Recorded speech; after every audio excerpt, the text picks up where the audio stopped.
Jeremias capítulo 18, a partir do primeiro verso. Todos acharam, amém? Esta é a palavra que veio a Jeremias da parte do Senhor. Vá à casa do oleiro e ali você ouvirá a minha mensagem. Então fui à casa do oleiro e o vi trabalhando com a roda. Mas o vaso de barro que ele estava formando estragou-se em suas mãos. E ele o refez, moldando outro vaso de acordo com a sua vontade. Eu quero meditar com os irmãos hoje no seguinte tema: Jeremias, a casa do oleiro e a soberania de Deus. Eu confesso aos irmãos que sou um grande admirador de trabalhos manuais.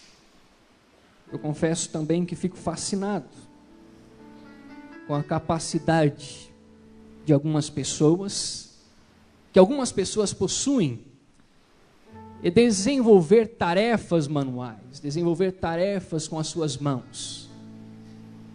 Fico fascinado quando encontro alguém que sabe manusear bem a madeira, por um exemplo.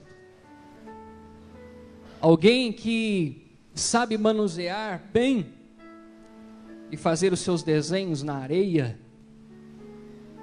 Alguém que consegue tirar imagens belíssimas da pedra, do gelo. Algumas pessoas me fascinam com as suas habilidades. Enfim, seus trabalhos manuais. É algo que me chama a atenção. É algo que, se tiver acontecendo alguma coisa deste meio à minha volta, eu paro para observar, né? A pintura em telas.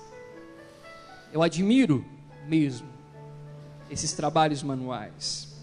A transformação entre a matéria-prima e o seu resultado final. Isso é fantástico, né?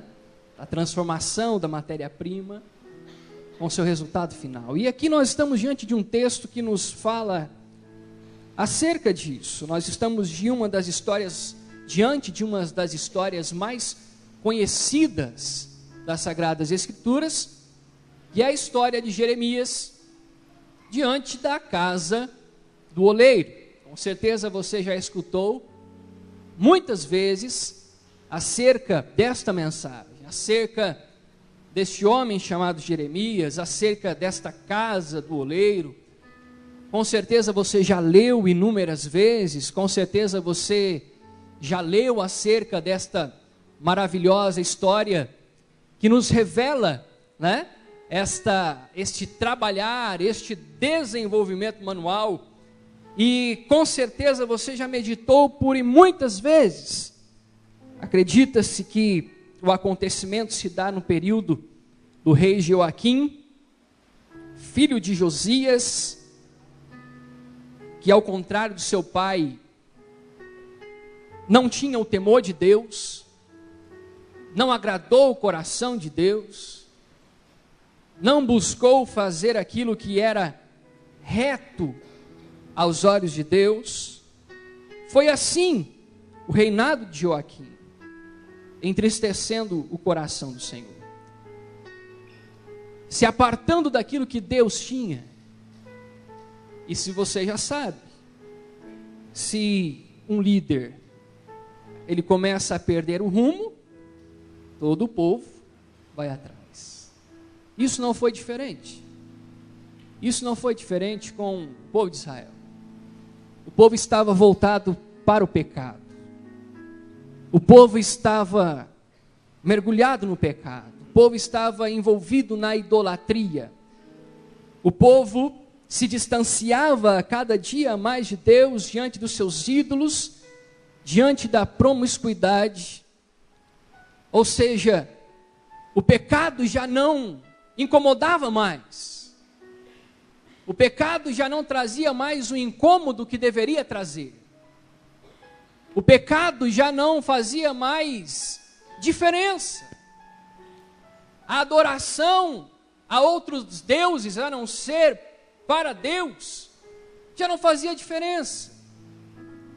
O povo já estava acostumado com aquilo. O povo já estava voltado para aquilo. E diante disso, o Senhor traria um juízo para a nação. O povo, eles queriam a bênção, mas não queriam o Deus da bênção.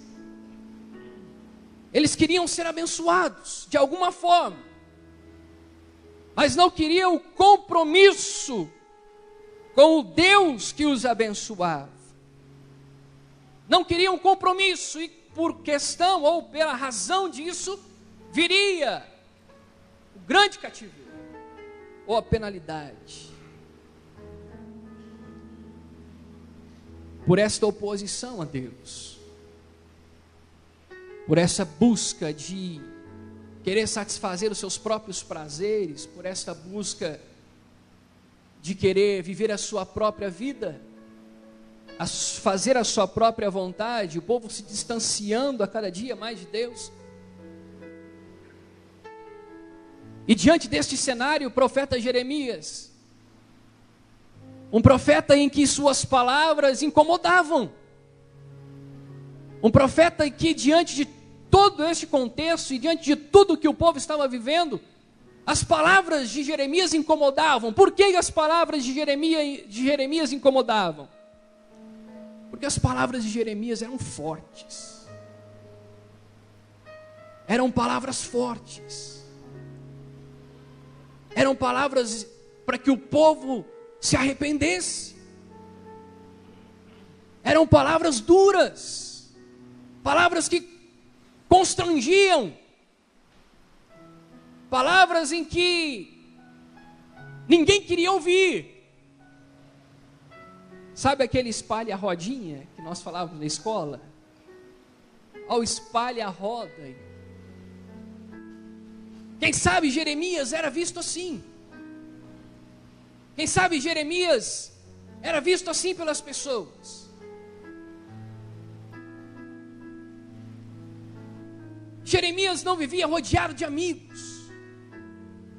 Jeremias não vivia rodeado de pessoas, porque as suas palavras eram palavras duras. Ou vocês se consertam, ou virá o cativeiro. Ou vocês consertam os caminhos de vocês, ou a punição virá. Estas eram as palavras de Jeremias. Aí então, um belíssimo dia, o Senhor convida Jeremias para descer até a casa do oleiro. E ali Jeremias entende aquilo que o Senhor estava disposto a fazer, se existisse um arrependimento. Se o povo se voltasse para Deus, deixando as suas práticas malignas, dando ouvidos à voz de Deus, e não ouvidos ao seu próprio coração, porque como diz a palavra, o coração do homem é enganoso. Dando ouvidos à voz de Deus. E é diante deste cenário que eu aprendo algumas lições, que eu quero compartilhar com você nesta noite. Naquele lugar, Jeremias, ele tem algumas lições importantes. Algumas lições que o alimentam. Imagine comigo o coração de Jeremias, vendo a nação toda se perdendo, vendo a nação se corrompendo dia após dia, vendo a nação se opondo a Deus dia após dia. Imagine o coração daquele homem. Mas eu aprendo algumas lições aqui que eu quero compartilhar com você. Em primeiro lugar, Deus se revela um Deus de propósitos. E Jeremias estava disposto a entender este propósito. Deus se revela a Jeremias um Deus de propósito. Deus se revela a Jeremias, um Deus de propósito. Olha que diz comigo o verso 1 e 2. Esta palavra que veio a Jeremias da parte do Senhor: vá à casa do oleiro, e ali você ouvirá a minha mensagem. Deus tinha um propósito em levar Jeremias até a casa do oleiro. Deus tinha um propósito em levar Jeremias à casa do oleiro. Deus queria revelar o seu propósito para Jeremias. A palavra do Senhor nos diz no Salmo de número 92, verso 5, se não me engano, que os propósitos de Deus são profundos. Os propósitos de Deus são profundos. E o melhor de tudo, o Senhor quer que os seus propósitos sejam conhecidos. É isso que eu aprendo na vida de Jeremias. Quem sabe Jeremias estava perdido. Quem sabe Jeremias estava pedindo uma direção a Deus. Senhor, o povo está se corrompendo dia após dia. O que eu faço? Qual a direção? Aí o Senhor diz para Jeremias: vá à casa do oleiro, porque eu tenho um propósito com você lá. Deus é um Deus de propósito. O detalhe era que Jeremias estava disposto a entender o propósito de Deus. O detalhe era que Jeremias estava disposto a entender os propósitos de Deus. Mas o que me chama mais atenção, e o que muitas vezes é a grande verdade, é que não é muito fácil entender os propósitos de Deus. É que muitas vezes nós não conseguimos, de primeira, entender os propósitos de Deus. Mas Deus é um Deus de propósitos.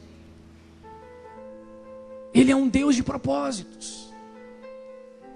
Quem sabe você entrou aqui nesta noite, meu irmão, perguntando: Deus, qual que é o seu propósito para a minha vida? Qual é o seu propósito com tudo isso que está acontecendo à minha volta? Qual é o seu propósito em permitir que algumas coisas aconteçam? Qual é o seu propósito em tudo isso? Quem sabe esta foi uma das inúmeras indagações e perguntas de Jeremias a Deus. Senhor, qual é o teu propósito em tudo isso? Qual o meu propósito em tudo isso? Será que todos estão certos, somente eu estou errado? Igual a história do soldado, né, que a sua mãe vai assistir o tiro de guerra, e sua mãe vai assistir o desfile, e só ele está marchando errado. Mas para ela, só ela vê ele marchando certo. Só ele estava marchando certo. Todos estavam errados. Será que todos estão corretos? Eu estou errado? Às vezes não é fácil entender os propósitos de Deus. Mas Deus é um Deus de propósitos. Deus é um Deus de propósitos. E aqui eu aprendo algumas lições e decisões para muitas vezes entendermos o propósito de Deus. E a primeira decisão de Jeremias foi mostrar disposição em deixar a sua área de conforto.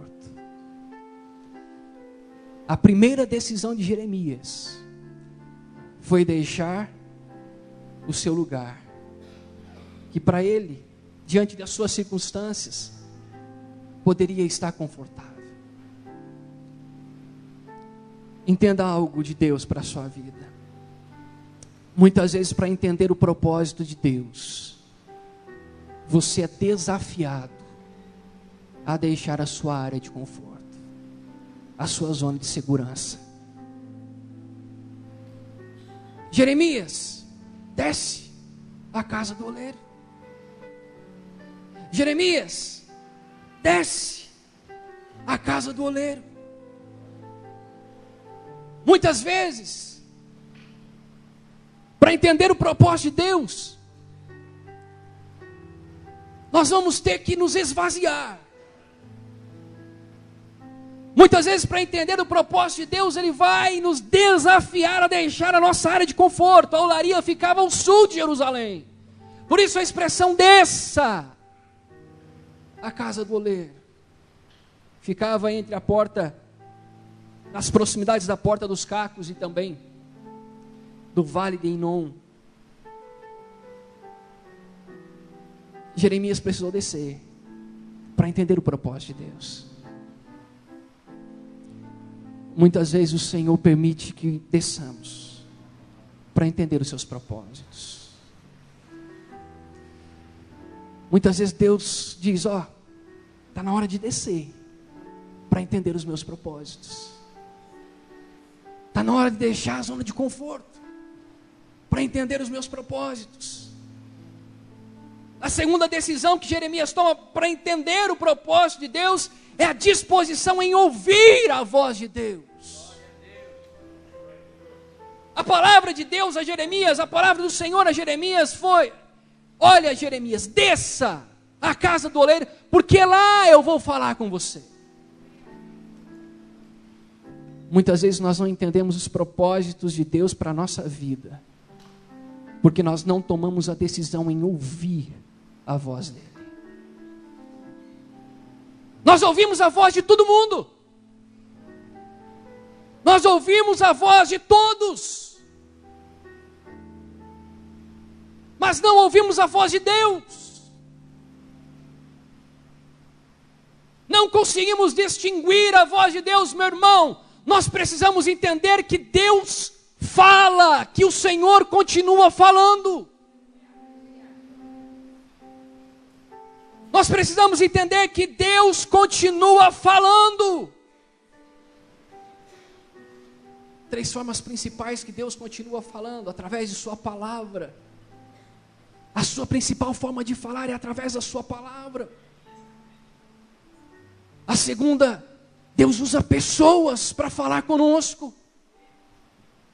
A terceira, Deus fala no meu íntimo. Mas Ele fala. Agora, se eu não consigo ouvir a voz de Deus, o problema não está com Ele, o problema está comigo, porque Ele continua falando. É alguma coisa que precisa ser colocada em ordem para que eu consiga ouvir a voz de Deus. A decisão de Jeremias para entender o propósito foi ouvir a voz de Deus. Sabe o problema que muitas vezes nós caímos e enfrentamos? É que nós queremos selecionar quem Deus pode usar para falar comigo. Ah, Deus falou através da vida dele? Será que foi Deus mesmo? Nós queremos selecionar. Nós queremos selecionar quem Deus está falando, quem Deus pode usar a falar, mas Ele continua falando. Para entender o propósito de Deus, Jeremias estava disposto a ouvir a voz dele. Para entender o propósito de Deus, Jeremias estava disposto a ouvir a voz de Deus. Então ele desce até a casa do oleiro para ouvir a voz de Deus. Ouvir a voz de Deus faz toda a diferença no processo entender o seu propósito.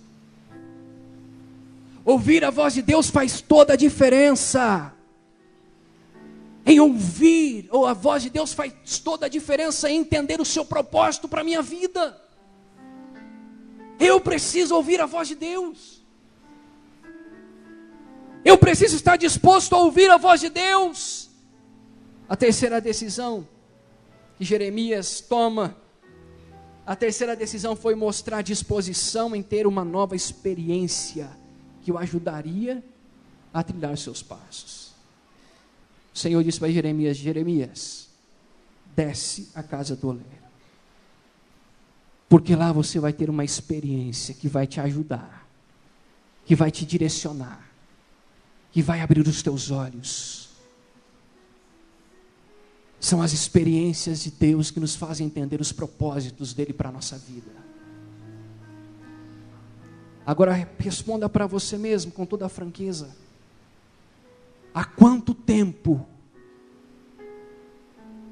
você não tem uma experiência profunda com Deus? Há quanto tempo você não tem uma experiência de profundidade com Deus? Presta atenção aqui em mim, irmão, por favor. Há quanto tempo você não tem uma experiência de profundidade com Deus que vai mudar a sua vida?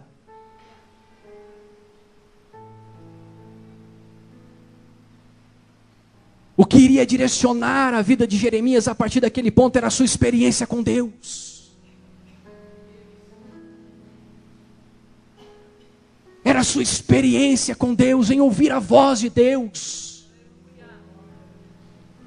O que iria trazer crescimento para Jeremias era viver aquela experiência. Jeremias estava precisando viver aquela experiência. Quem sabe você entra na igreja e sai do mesmo jeito, meu irmão, por falta de experiência com Deus.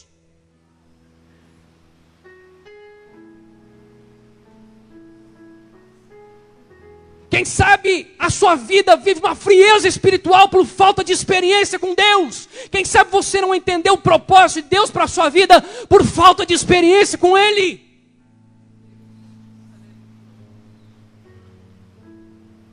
Para entender o propósito, Jeremias desceu para ter uma experiência transformadora na presença de Deus.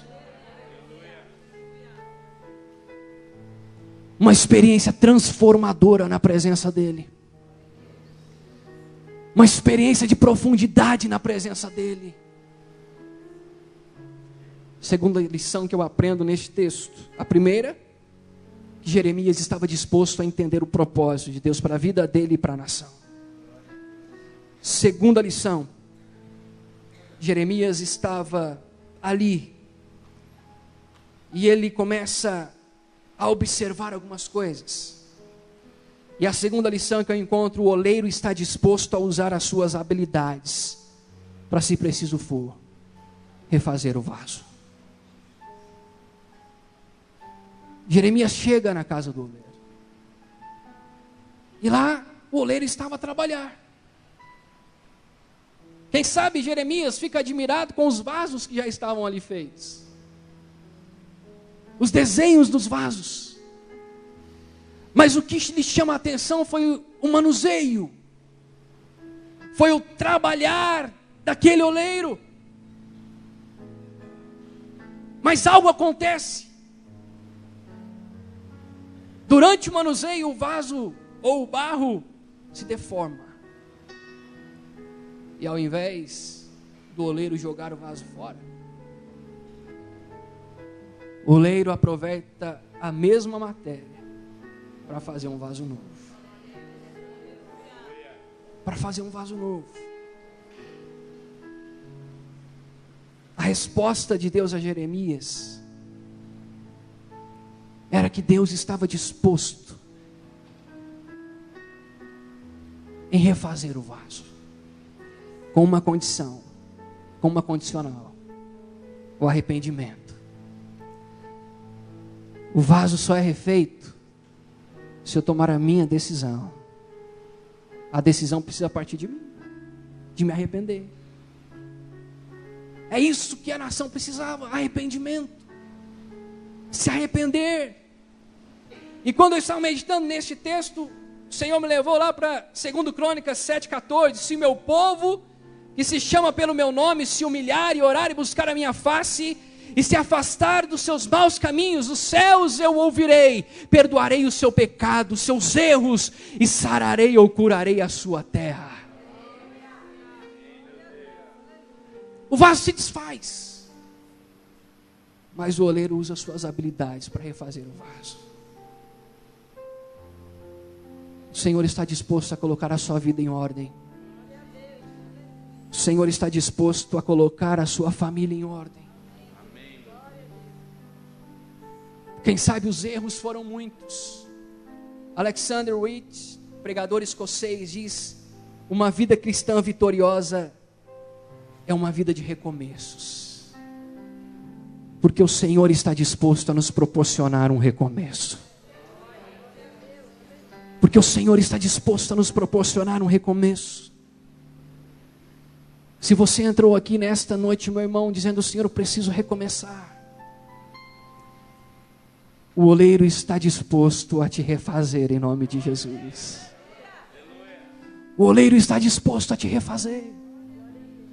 O oleiro está disposto a refazer você, para que você esteja pronto, para que você esteja apto a ser preenchido por esta presença poderosa. É a terceira lição que eu aprendo neste texto. É que a obra não está sujeita ao vaso. A obra está sujeita ao oleiro. O vaso é resultado da obra.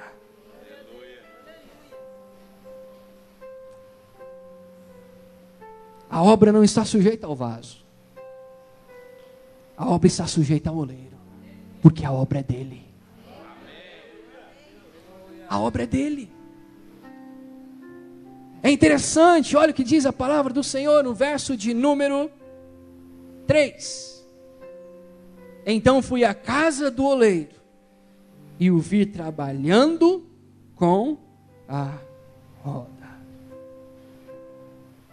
A obra é do oleiro, não é do vaso.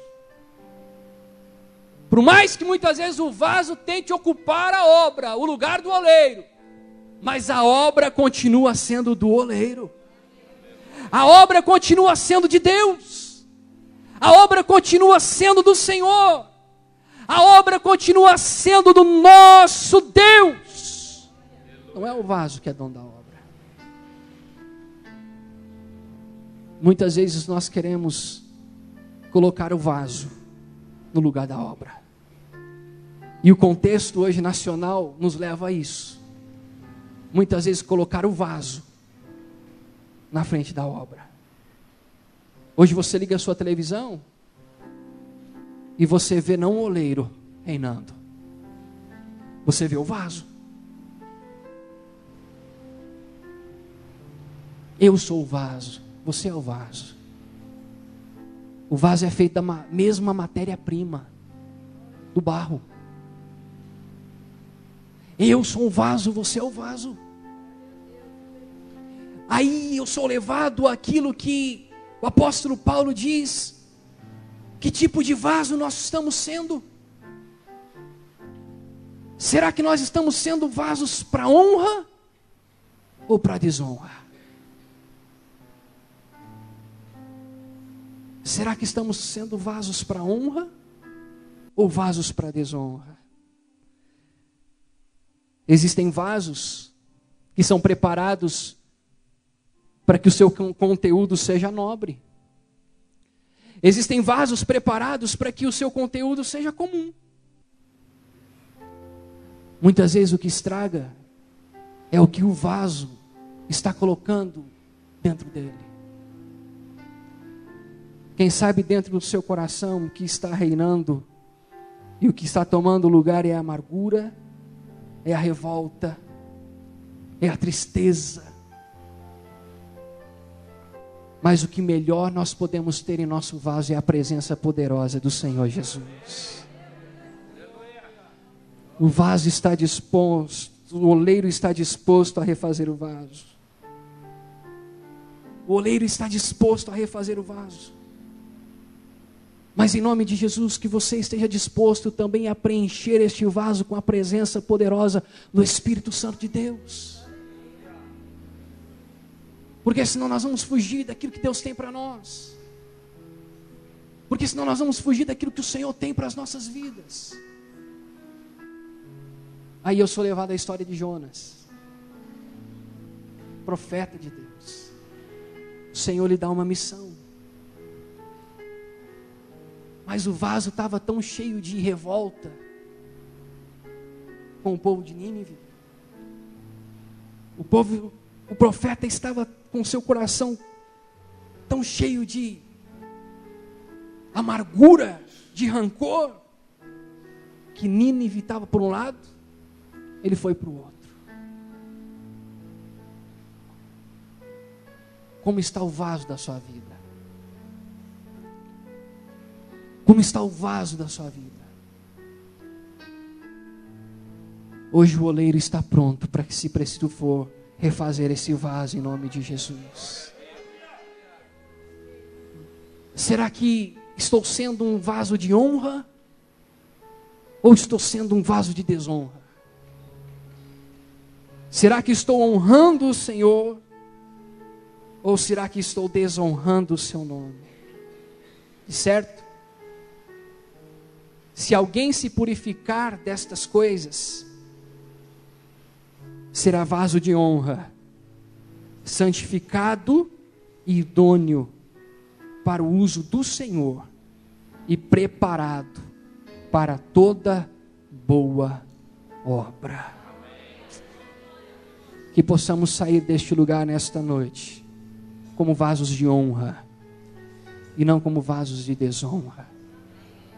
Que o Espírito Santo de Deus possa habitar em nosso coração e o seu nome ser glorificado através da nossa vida, em nome de Jesus.